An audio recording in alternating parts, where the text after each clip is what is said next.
നമസ്കാരം. എല്ലാവർക്കും പുതിയൊരു വീഡിയോയിലേക്ക് സ്വാഗതം.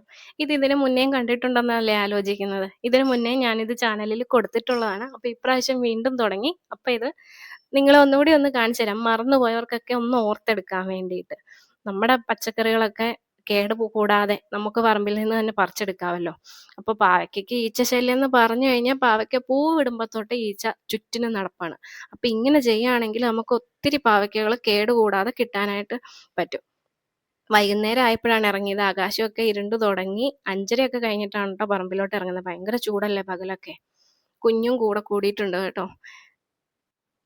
നമുക്ക് അത്യാവശ്യം നല്ല രീതിയിൽ തന്നെ കഴിഞ്ഞ പ്രാവശ്യവും ഇങ്ങനെ ചെയ്തത് കൊണ്ട് കായകൾ കിട്ടിയിട്ടുണ്ടായിരുന്നേ. അപ്പോൾ ഇപ്രാവശ്യവും വലിയ കുഴപ്പമില്ലാതെ തന്നെ കായകളൊക്കെ ആവുന്നുണ്ട്. നമുക്ക് അതിന്റെ വലിപ്പം കുപ്പിക്ക് പുറത്തൂടെ തന്നെ കാണാൻ പറ്റുന്നുണ്ടല്ലോ. കണ്ടോ? ഇതൊക്കെ ആയി വരുന്നതേ ഉള്ളൂ.